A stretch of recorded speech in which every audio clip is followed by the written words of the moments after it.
In solo leveling, after Cha Hai-in is found to be on the brink of death, since there are no healers around Sung Drippy Dippy, Whippy Woo has no other choice but to use shadow extraction on the deceased S-rank healer Min Byung. After 3 attempts, the shadow extraction was successful, bringing Byung back to life. Surprised as they just witnessed Sung JinWoo bring a human back from the dead, Choi asks JinWoo if he can really harness the power of the dead. Dongwook says, "You're no ordinary summoner, that's for sure." The shadows walks towards where the future mommy lays resting. He uses his power and starts healing her. Bro is a real one for real. Yoonho can't believe his eyes. "Is Byung-gu healing her?" he asks. "I can tell what type of person Min Byung-gu was," JinWoo says. "I didn't give him any orders, yet he started healing mommy all on his own." He can tell how warm his heart was. Yoonho can't bear to accept the truth, saying, "That thing is no longer Byung-gu." JinWoo says he's right. The reporter dumbfounded that JinWoo's power is to summon the dead. He can now understand why JinWoo told him to turn off the camera. His greatness can never be known to the public. Choi, in shock, thinks about how the ability to get stronger the longer the battle rages on is frightening. Yoonho grabs JinWoo's shoulder, pleading with him. He will be in many more battles than the one today. He knows that Byung-gun's abilities will come in handy for JinWoo, but he hated battle. While begging JinWoo, he asks of him, "Please don't make him fight on the battlefield again." JinWoo thinks for a second. "That's the second time you've grabbed my shoulder, Mr. Bake," pushing his hand aside. But this time is different. Instead of giving JinWoo an order, he is actually asking for a heartfelt request, saying he also agrees with Yoonho. "Terminate extraction," JinWoo says. As Byung-gun's shadow starts to dissipate, he turns his head and looks at Yoonho, looking like he doesn't want to see his friend go. Yoonho gives him a warm smile. Byung-gun smiles back as his shadow disappears from this world. Yoonho stands there uttering the words, "Thank you." "No, I'm not crying, you're crying!" The rescue team descends from the helicopter, ready to rescue the surviving hunters at the coast of Jeju Island. "The hunters have returned!" a soldier shouted. The surviving S-ranks walk towards the helicopter filled with depression. Dongwook carrying Mommy Cha and Yoonho carrying his deceased friend, Byung-gun. JinWoo tells Yoonho that he is going to stay behind. He has unfinished business to take care of after all. Yoonho agrees with him, saying, "This raid isn't over yet." Up in the sky, thousands of ants can be seen flying all over the island. "I'll clear a path and get rid of the remaining ants," JinWoo said. Dripwoo summons his dragon Kaisel, and as he stands on top of him like a god, JinWoo says, "Well then, I'll see you later." He then zooms towards the swarm of ants, absolutely speed blitzing the ants without breaking a sweat. In the sea near Jeju Island, the Japanese S-rank Minoru Hoshino sits there still absolutely terrified after watching Japan's strongest hunter get speed blitzed by the Ant King. He's absolutely sure that no hunter in the world would be able to slay the monster. The Vice Guild Master Reiji tells Minoru to quit his yapping since the Jeju raid has already ended. The Ant King was also defeated. Minoru doesn't believe this to be true since he witnessed the ants' power firsthand. Reiji reassures it to be true since they received the news from the South Korean headquarters. Reiji just thinks that there must be a skilled hunter in Korea, but he is surely not stronger than Goto Ryuji. "Buddy, how do you think he's not stronger than Ryuji when he beat the monster that absolutely toyed with him and sliced his head off in 0.1 seconds? A random worker tells Reiji that the ants were dispersing, but since there were still some left, they start preparing the units for battle. Back in the cave of ants, as the shadow ants start outnumbering the regular ants, JinWoo's shadow mages start blasting the roof of the cave, incinerating the remaining ant eggs. Dripwoo thinks it's quite convenient that destroying unhatched eggs still give experience points. He opens his inventory and looks at the loot he got from his raids, finding it tedious that one day he'll have to organize it all. Procrastination is not good, Daddy Woo. He pulls an item out of his inventory. It's the S-rank weapon he got after defeating the Demon King Baran, Demon King's longsword. He said, "Let's give it a little twirl and whirl," swinging his sword like a fidget spinner, launching a lighting attack. Impressed by its power, Diddy Woo says it'd be a shame for an item as good as that one to rot away in his inventory. In the USA, clips of the fight of JinWoo versus the Ant King is playing on the TV. Michael Connor says, "What do you make of this?" Mr. Brennan, the director of Federal Bureau of Hunters, responds, saying he was ensnared watching the clips that is already past 4 in the morning. He says Michael, he already knows his answer. That's why he came to his house at such an ungodly hour. Michael says that a hunter that can control over 100 beasts is a one-of-a-kind type of talent, that it'd be a shame for it to go to waste in a small country like Korea. Mr. Brennan agrees, asking if he knows anything else about him. Michael gives him a file containing the details of the explosion that happened at the Bureau a couple months ago, known as the Sung Il-hwan incident. He said that Sung Il-hwan was captured by an A-rank hunter. They didn't know if he was either a magical beast or a human. But he claimed to be a hunter from Korea, and to an absolute shock, he turned out to be Sung Drip-woo's father, saying they've been presented with the perfect opportunity to recruit JinWoo since no other country knows of him, and they have his father in detainment. But since South Korea was a long-time ally of the US, taking another S-ranker from them would be extremely disrespectful. But after witnessing his power, it would be worth taking the risk. He closes his eyes, and with a serious face he says, "Are you sure you can do this?"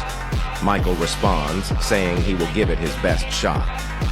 Back in the ant cave, Sung Drippy-woo has finally reached level 100 with a cold ah pose.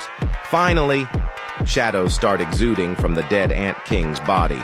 "This one seems unusually troubled," JinWoo says. "Arise," he says in a dark tone, extending his hand towards the ant's corpse. JinWoo's mind gets sent to the shadow realm, saying he can't feel anything. Is this happening because I tried extracting its shadow? Or maybe extraction failed? Drip-woo gets sent back to reality. Behind him, a huge blob of shadows hovering over him. Drippy-woo looks back to see, "You have successfully extracted a shadow," with the shadow ant looking back at him menacingly. JinWoo relieved that the shadow extraction had worked. Standing there, the level 1 rank General Ant King stands there looking mad dope. He kneels in the presence of Drip-woo, making a cold ah scene. His rank being general, JinWoo states that he's never seen such a rank before. The ranks he's seen so far are Elite, Knight, and Elite Knight. He questions if general rank is the rank after those. That means that this Ant King is stronger than all of the other shadows he's extracted thus far. JinWoo says he's not surprised, considering how strong it was when he was alive. After finishing the Ant King's extraction, it's time for him to extract the Ant Queen.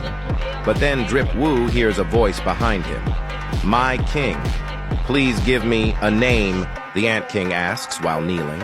JinWoo asks the ant how he is capable of speaking. The ant says, "I always could." JinWoo confused, since he's saying since he was capable of speaking. When he was alive, he's still able to speak since it became his shadow soldier. But Drip-woo is confused, considering how other beings who were capable of speaking didn't speak after becoming a shadow. Their only difference being their rank.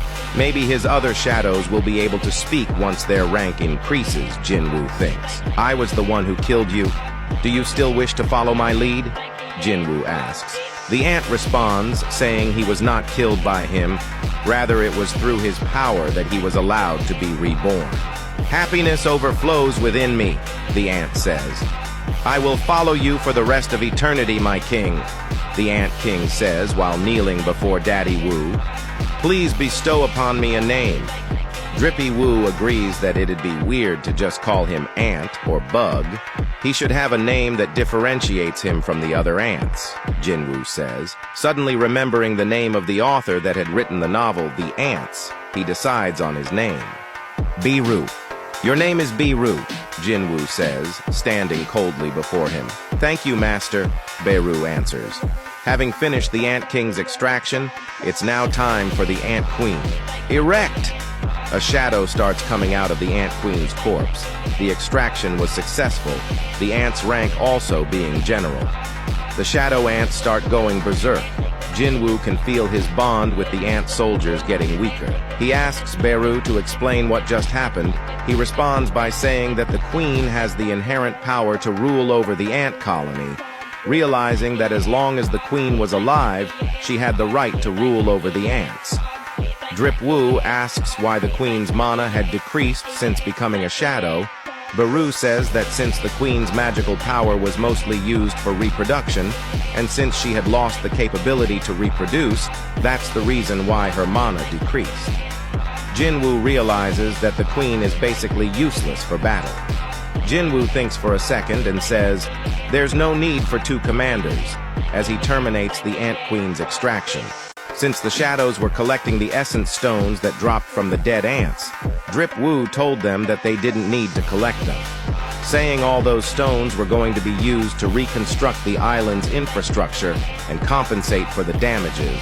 The shadow soldiers dropped the stones with Lil Bro in the background, happy he doesn't have to do this manual labor anymore.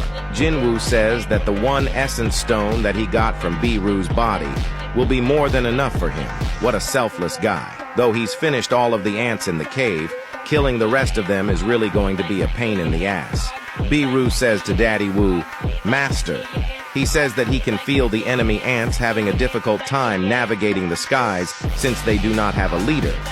They are incapable of maintaining their formation and are scattering in confusion. JinWoo asks if he knows the exact amount of ants still alive. Beru responds saying that there was 8,700 ants before the raid, and there are approximately 4,000 ants that have survived until now. JinWoo sighs, saying he thought he got rid of most of them already, just to find out that there are still half of them left. "Can you wipe out the rest yourself?" JinWoo asks. Beru looks back at JinWoo, and with a smile he says, "If you give me the order, Master." Back in the coast of South Korea, the Knights Guild battle off the remaining ants with warships.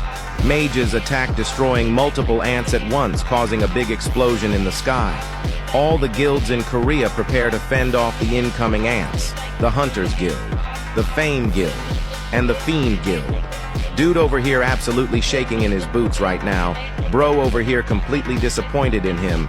Dude's an A rank, but he's about to shit his pants. Over 1,000 ants can be seen heading towards the coast of South Korea. The hunters prepare to fend them off, even if they are not sure if they can defeat them.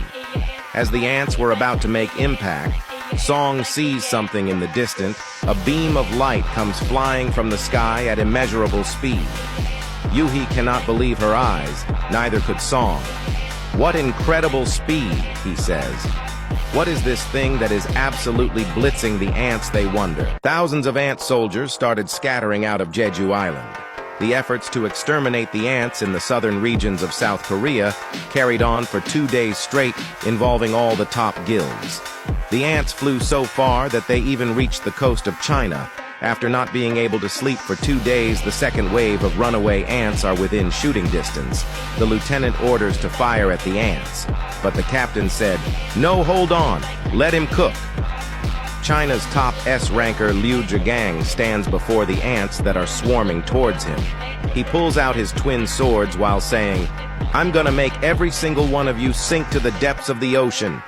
He swings his swords, creating a huge X-shaped slash attack, absolutely obliterating all of the ants in the sky. Disappointed in their strength since he had just blitzed them in a second, he wishes he had gotten a chance to fight the Ant King that JinWoo fought, but he would have gotten his beat. As dead ant parts start falling from the sky, he says, "What a shame." Back in the USA, an unnamed woman says, "What do you think, sir?"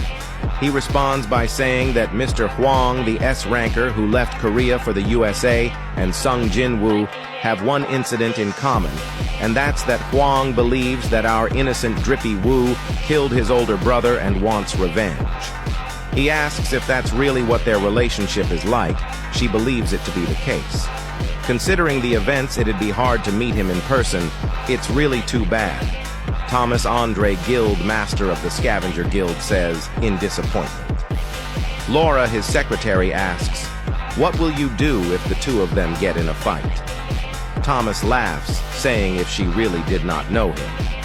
Hwang is the property of the Scavenger Guild, and since the Scavenger Guild belongs to him, he won't forgive anyone who dares to mess with what belongs to him, even if the United States government intervened. Sung Drip Woo sent his shadow soldiers to finish off the remaining ants in the cave. A and B rank hunters were sent to collect the essence stones dropped by the dead ants. Man's over here drooling over the quantity and quality of the essence stones, saying he could make the best guild in the country with those, Buddy really trying to go to jail.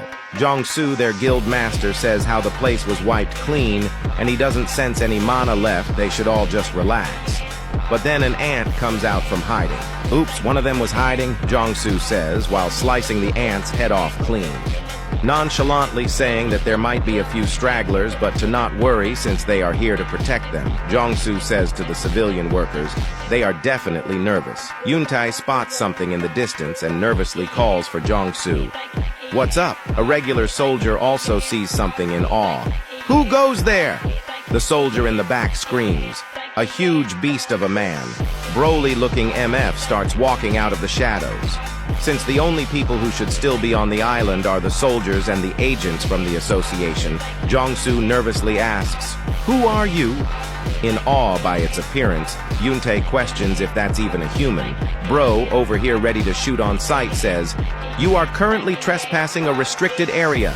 If you don't follow our orders, we will shoot." The man, unamused, starts speaking a language not to this world. A language spoken by beasts? Jong-soo questions nervously. An old wrinkled hand snaps his fingers. The hunters feel a shockwave of mana and suddenly fall asleep. Raken, king of the beast, angry at the blue man for intervening, says, "What do you think you're doing?"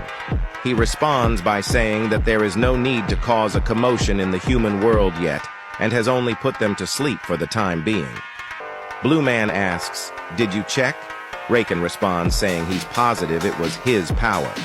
Blue's man is confused as to why he is helping the humans.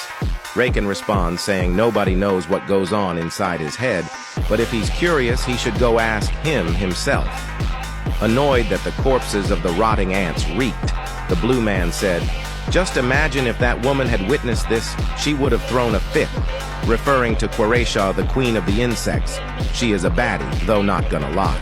While casting a spell, the King of Snow says, "The hunt will begin as scheduled. This changes nothing." Raken responds, saying, "Understood." Silid, King of Snow, opens a portal, but before he goes through, Rakan says, "By the way, I think one of them is here." "Here in South Korea?" Blue man asks. Rakan says they should take care of them before they go, but the blue man disagrees, saying they should just leave this place in his hands. Raken asks if he's saying that because he doesn't want to get involved, and while walking to the portal he says, "I guess that's one way to interpret it."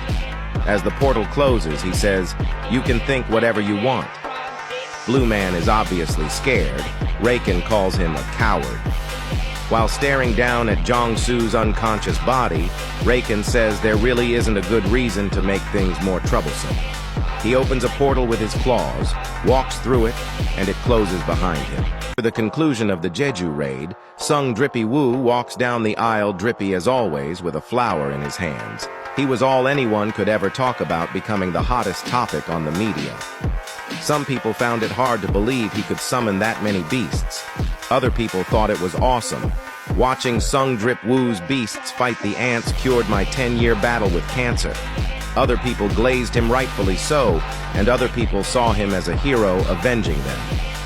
Jeju raid was the first time people got the chance to see Daddy Woo in action. People wouldn't stop talking about him, and others jealously said to stop glazing him. This was practically the debut of S-ranker Sung Drip Woo. The success of the Jeju Island raid had the whole country invested, and at the center was Drippy Dippy Woo. But even though JinWoo received mostly praises, some negative Nancies were criticizing him, saying if he had joined the raid earlier, some of the casualties could have been avoided. My boy ain't your slave. Even though there were many people glazing JinWoo, there was barely anyone defending him from the haters. R.I.P. Min Byung-gu. JinWoo stands before the memorial monument, absolutely emotionless. Families of the deceased couldn't hold back their tears, creating a depressing environment. I always believed that a single hero couldn't end a war by himself. But after recent events, I'm starting to think that maybe I was wrong, Yoon-ho says. Chin up, Mr. Drip. You were able to put an end to this tragedy." As tears roll down Yoonho's face, he says, "Thank you." Cha Hye-in and JinWoo make eye contact, but future mommy blushes and turns her head away, JinWoo confused as to why she's avoiding him. He looks back at the memorial monument in sadness. A total of 4,801 hunters and 727 awakened civilians participated in the 5th Jeju raid. 64 awakened beings and 32 civilians died in battle. Even though a lot of people died in the final Jeju raid, it still had the least number of casualties compared to the previous 4 Jeju raids. Hopefully with this, all souls of the dead can feel alleviated. He claimed that he had some information to share with him. Uninterested JinWoo steps into his car, saying he doesn't know if the information he wants to share with him is reliable. But as JinWoo is ready to drive off, Adam White says, "An upgrader is an awakened being who can enhance the abilities of another awakened being." Asking if JinWoo has ever heard of them before, he's definitely interested now. In a hotel in the middle of the city, Adam introduces JinWoo to the Deputy Director of the Federal Bureau of Hunter, Michael Connor. Adam says he'll be his interpreter. Michael says he wants to get straight to the point, putting immigration documents on the table. Usually those types of documents take between 1 and 2 years to get processed, but they've made an exemption just for him. By just saying the word, he can become an American citizen in a single second.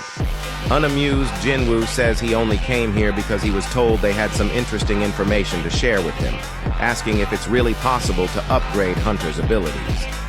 Michael smiles and says there is actually someone with such abilities right here and right now. He tells the guard to let Ms. Sellner come in. As she walks towards the room, JinWoo can feel the difference in her energy. The only person capable of enhancing an awakened being's abilities in the world is here, Michael says. "I present to you, Ms. Norma Sellner." JinWoo can tell she's a completely different type of awakened being. Michael tells Sellner to explain her abilities to JinWoo, bro over here looking mad skeptical. Ms. Sellner says that, "Once you get a taste of my powers, you'll be begging for more," in absolute confidence. As everyone knows that once your awakening rank sets, it's impossible to increase that rank unless you go through a second awakening. JinWoo asks, "But you can change that?" Sellner confirms, saying she can help awakeners reach beyond their potential. Through 3 stages, she can lift awakeners' limitations. Michael confirms her words, but says she can only do so for about 3 to 4 people a year, since she requires a long period of rest after she uses her powers. JinWoo asks how effective the process is. She responds, saying that even though it's different for everyone, a 20 to 30% increase in strength can be expected. That's insane, JinWoo thinks, saying he understands why the former Korean S-rank Hwang Dong-soo decided to move to America, who could turn down such an offer. Though JinWoo's skeptical since he'd have to accept their offer to receive the treatment, Sellner assured JinWoo that it's just going to be a gift. Michael asks if they have permission to lift his limit. JinWoo is still skeptical, but since she said that he'll be begging for more once he gets a taste, meaning the results have to be good. Sellner holds JinWoo's hand, saying, "Look into my eyes. This is the first step." Michael smiles, thinking JinWoo finally took the bait. Even though JinWoo had kept his cool until now, after the first step is done, he'd be the one contacting them for more like a drug addiction. JinWoo was someone that managed to accomplish something that even Goto Ryuji, someone as strong as a national-level hunter, couldn't, wondering how much stronger he was. But wait, something's wrong. Something is incredibly wrong. Sellner gets sent to a pitch-black world, darkness flowing all around her. Out of the shadows, a face starts coming out. With its eyes, it stares down Sellner's soul. If you stare deep into the abyss stares right back. Ah, scene. She screams in absolute horror, surprising everyone in the room. What horrors could she have seen? The guards quickly pull out their guns, screaming, "What have you done to Ms. Sellner? What do they think a gun is going to do to JinWoo?" Michael yells at the guards if they had lost their minds, asking if they don't know who that man is. He insults the guards, they can't even defend themselves. He orders them to go check on Ms. Sellner. Michael apologizes to JinWoo, saying his agent stepped out of line. though JinWoo is still in shock by Selner's reaction. It's all right. Furious at the guard's reaction to the situation, Michael says, "If you had done something like this to Thomas Andre or Liu Jigang, all of us would have been dead by now. Got it?" The guard in nervousness says, "Yes, sir." Michael asks Ms. Selner what was the matter. Covered in sweat, he asks if she's not feeling well. She's absolutely speechless. Michael asks JinWoo if they could reschedule since Ms. Selner is feeling under the weather today. JinWoo says, "Sure." He tells Adam to please show Drip Woo the way out. After JinWoo leaves, he asks Selner what had happened. While trembling, she says, He's a king, and a powerful one at that," she says, still covered in sweat. Michael asks if he's as strong as a national-level soldier. Selner responds, saying she can't tell since she's never experienced something like this before. He's a king, and not an ordinary one at that. "While I was looking at him, he was looking back at me," she says in fear. Still shaking, she says it wasn't JinWoo that was staring back at her, but an infinite darkness within him. On top of that, there is no limit to his power. Sung JinWoo gets stuck in a traffic jam. The chairman of the Hunter Association, Go Gun-hee, calls JinWoo, "Mr. Hunter, this is Go Gun-hee," he says. Drip Woo asks if there was something wrong. He responds, saying that there was a gate in the middle of the road. No wonder the traffic was terrible today, JinWoo thinks. The chairman asks JinWoo that since it's a B-rank gate, if he could take care of it. JinWoo asks, "Without permission?" The chairman laughs, asking JinWoo where hunters get permission to raid gates. JinWoo answers saying, "From the Hunter Association? And who am I?" JinWoo smiles and says, "The chairman." He laughs, saying he does not need to worry about permission. JinWoo thanks him. News stations cover the appearance of this gate in the middle of the highway, while agents from the associate asks everyone to follow regulations. This nerdy MF screams, saying, "You can't get in here without permission," though he realizes he was talking to Big Daddy S-rank hunter Sung JinWoo in shock. Relieved, the civilians in their cars believe that Sung JinWoo came here to take care of the gate so everyone can go home. The bowl-cut Lil Bro asks JinWoo how he got there, saying that even if he's an S-rank, he cannot ignore the procedure involving gates. "Did you even get permission?" he asks. "Even with permission, we cannot let you enter if you don't have enough people." Annoyed, JinWoo calls up the chairman, saying, "Well, I came to the scene, but I think there's a problem." He hands the phone to the little boy. He gets nervous and asks, "Who was it?" Coldly, JinWoo says, "Someone you cannot ignore." Little bro over here probably getting yelled at. He has no choice but to let JinWoo enter. JinWoo goes through the gate. Bro mad he got insulted, hopes JinWoo trips over and breaks an ankle, but then the agents get surprised. The color of the gate was changing to a crimson red-like color. "A red gate?" the bowl-cut kid screams, thinking it might have happened because he wished he would get hurt inside the dungeon. JinWoo looks utterly unamused, saying this feels like a red gate. The exit closed too. He might have to overdo himself this time. But as he thinks on the word overdue, he flashes back to the time he had a talk with his mom. Mom hopes that JinWoo does what he wants to do. Since he's awakened as an S-rank, he'll have to save many lives like his father did, saying JinWoo's dad was a firefighter before he became a hunter, and she fell in love with him while watching him save people. "Don't overdo yourself, okay?" she says. JinWoo is relieved since his mother wasn't against him becoming a hunter. "Well, this won't be too much for me," Drippy Woo says. "I'll finish this within a day." His shadows fight against the monsters in the gate. Shadow mages casting spells, creating huge explosions. A hunter was born to hunt. Monsters aren't the only enemy for a hunter. Hunters have to be careful so they don't get hunted as well.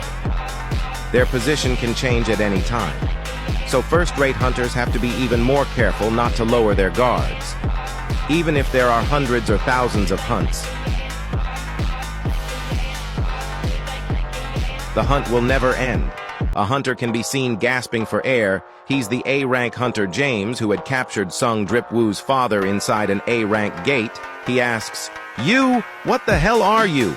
in absolute terror. Before him, the Monarch of Frost stands before him menacingly, saying, "He's not the one either. They are hiding cleverly, aren't they? The brilliant fragments of light." Blue Man notices mana accumulating behind him. It turned out to be Yogamund, the Monarch of Transfiguration. Blue Man asks him what happened. He responds saying that he's here to let him know about the East Island, referring to South Korea. Confused Blue Man says, "Didn't you decide to take care of that place?" He says that the rulers were going to release Legia, the king of the giants south of Korea, saying he'll take care of that place instead. Blue Man gets worried about what the Shadow Monarch might do, but Yogamund tells him to not worry, since the architect needs to fulfill his side of the contract. Yogamund smiles with an evil grin, saying that there's one more piece of good news. In that place, the greatest fragment of brilliant light has been confirmed, referring to JinWoo, who is also the vessel for the Shadow Monarch. Blue Man laughs, saying how interesting it was, saying that the reason Yogamund came to him in the first place was to tell him precisely that. Yogamund asks, "Then what will you do about it?" Blue Man responds, saying since he's conceding it to him, then why not? The Blue Man looks into the distance and says, "But more importantly, looks like we were being lured here," with a dead serious face. An unknown being walks towards the monarchs. Yogamund says, "This guy can't possibly wield the power of the brilliant fragments of light," wondering why he even left a trace of himself here in the first place. "He plans to get in our way," Blue Man says, while the man who turned out to be JinWoo's daddy with ragged clothes stands right before them. With a dead serious face, Sung Il-hwan says, "The small island to the east. Are you referring to Korea?" he asks. Blue Man responds, asking what's he going to do about it. While Yogamund, ready to leave, says, "Such a shame we won't have time to play with you." Blue Man confidently says, "Try to stop us if you can." Il-hwan quickly pulls out his two daggers, saying, "I won't be letting you escape," while rushing towards the Blue Man. The Blue Man blocks his attack with an ice shield, giving an evil grin while staring towards Il-hwan. He stares back at the Blue Man with absolute hatred in his eyes. But then an explosion occurs at their power. A red gate appeared in the middle of the highway. JinWoo was asked by the association head to clear it since he was nearby. 30 or so minutes after going inside the gate, a monster can be seen looking really mad. He says, "Was it you? The one who's been killing my people? I must say I'm impressed." The Minotaur-looking monster looks down at JinWoo, saying, "To be able to reach this far with that small body, and also speak our language. But this all ends here." While looking like an absolute fool, he screams, "My people are already lying in wait. Come out now, everyone." Throughout the entire forest, there isn't a single living, breathing being. He looks absolutely dumbfounded since the people he set up for this ambush are nowhere to be seen. "Small? Now that's funny," JinWoo says, as drippy as always. In a dark voice, he says, "Come out." Shadow soldiers start walking towards JinWoo. Igris and the High Orcs start coming out of the forest from the right, while Tank and Iron start coming out from the left. "Seems like no one is left," JinWoo says coldly. Bro looks absolutely dumbfounded. The Minotaur gets hit by a rock, but as he catches the rock with his right hand and opens his hand, he finds out it's the head of one of his people. Baru lands on the wooden pole, while JinWoo just stands there menacingly. All of his top-ranking soldiers stand there with the coldest poses imaginable, even giving the narrator chills beyond chills. The Minotaur cannot believe his eyes, but JinWoo, with the coldest look imaginable, says, "Get started." Suddenly, Iron, High Orcs, Igris, Tank, and Baru at the front rush towards the dungeon boss. The monsters shout ready to fight back, but we already know they are about to get beat. Iron and the Elite Knight absolutely demolish all the monsters in their way with absolute strength. JinWoo stands there, two Minotaurs rush at him. JinWoo just stands there nonchalantly, while Tank comes right behind him, crushing both Minotaurs at the same time. This bozo screams, "My children!" though JinWoo does not give a flying. Igris and Baru ready to tag team this MF. Baru slices off the monster's right hand, while Igris slices off his left leg, making him fall to his knees. Tusk uses the skill Hymn of Giants, becoming even bigger than the Minotaur. He then uses inverse gravity, slamming him into the ground, unable to get up. JinWoo walks towards the helpless monster. "Now you will answer my questions," JinWoo says. "It'll be less painful for you if you do." Probably stricken by JinWoo's aura, the monster remains speechless. "You've got nothing to say, huh?" Drippy Woo says. "Must be the system interfering again." While reaching inside his system's inventory, he says, "I'll find out sooner or later anyways, so it should be fine." A key starts forming in JinWoo's palm, saying he got it from the cursed random box. He says since he reached level 100 during the Jeju raid, he has met the minimum requirements to see the key's description. After the key fully manifested, it turned out to be the key to the Cardion Temple, the description saying that the designated gate it can be used on will appear in a certain amount of time. Difficulty, unknown. Time remaining, 417 hours, 6 minutes, and 52 seconds. JinWoo contemplates while staring at the key, saying, "I couldn't forget about that dungeon. The double dungeon," referring to the place Drip Woo got his abilities and where almost all of his teammates died. While staring at the system panels and rain dripping on Drippy Woo, he thinks, "The system is calling me out towards the dungeon, to the place where it all started. But this time, it will be different. The glow-up is insane. It's been arranged since the beginning. If it's waiting for me to return, if that's the case, then wait for me."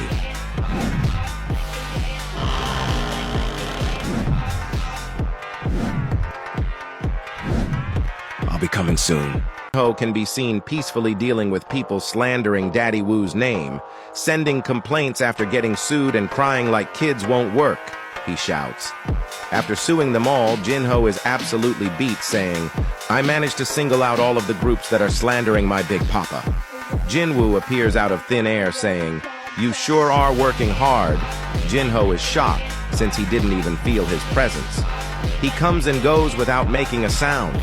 Jinho thinks to himself, "Bro is literally Batman." "Was there any trouble?" JinWoo asks. He responds saying there's nothing wrong, but asks JinWoo why his clothes are dirty. He responds saying he just came out of a gate, and since they also need money for the guild. Jinho is absolutely stunned, saying, "Aren't these high-level magical cores?" and asks if he had just cleared a high-ranking gate. Jinho is relieved by the fact that they won't have to worry about the employees' salaries. "Employees?" JinWoo asks.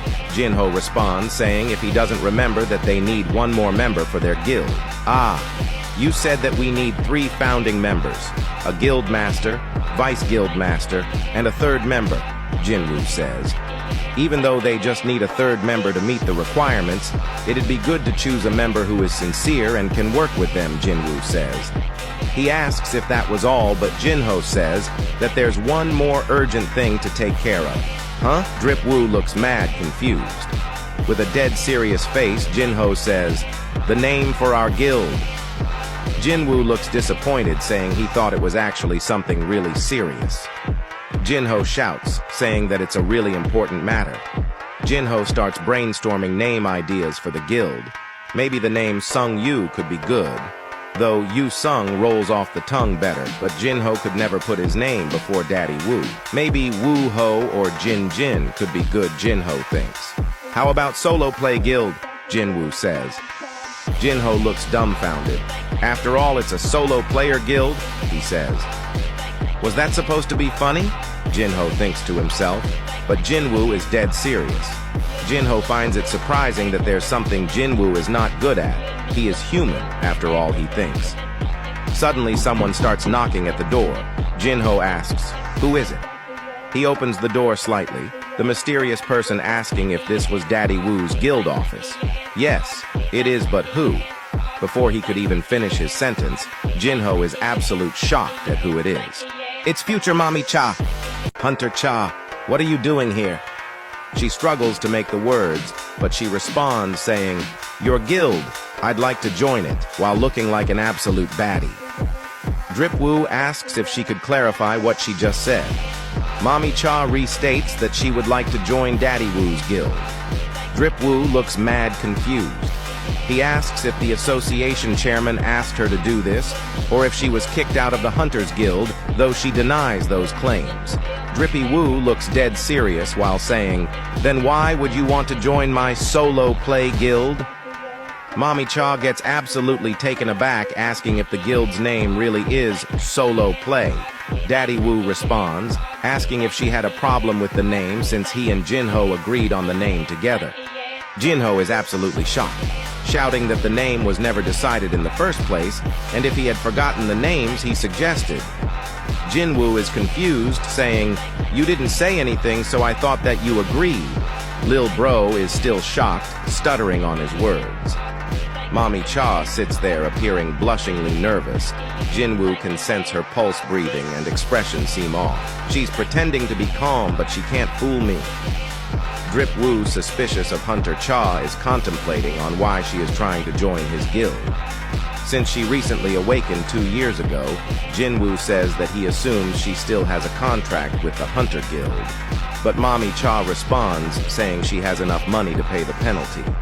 She seems even more suspicious since she's willing to pay the breach of contract penalty just to join him. He states that his guild doesn't even have enough money for an S-rank hunter like her, but Mommy Cha says it's fine, even saying that she doesn't even need a down payment as well. Still confused, JinWoo asks, "Why would you want to join our guild then? There's nothing for you to gain here." Mommy Cha thinks to herself for a second, asking herself how she can explain her situation. Think even if she explains, she would sound crazy. She obviously just wants to join to be next to the one and only Riz Master Daddy Woo. JinWoo says that unfortunately his guild doesn't have enough resources to pay for an S-rank hunter like her. But surprisingly, Mommy Cha says it was all right, even saying she doesn't need a down payment. Skeptical JinWoo asks her why would she want to join his guild since there was nothing for her to gain here. She closes her eyes, thinking to herself how she could explain it to him, but even if she did, it'll sound crazy or embarrassing. She flashes back to the time when she met JinWoo. No filthy monkey smell? She thought during that time, completely drawn to his smell. Even when she thought she died, she woke up completely shocked that she survived. She asks the chairman if JinWoo came, and he nods up and down. She blushes since Daddy Woo saved her, saying it wasn't a dream. She contemplates if she should say what's on her mind. "I wish to stand by your side till the very end," she thinks. Even the thought makes her blush extensively. JinWoo confused on why she acting this way, thinking if it's something she can't tell him. While looking at her blushing face, he can tell she's hiding something. He don't know what's going on, but thinks it might be something planned since before, an act or something.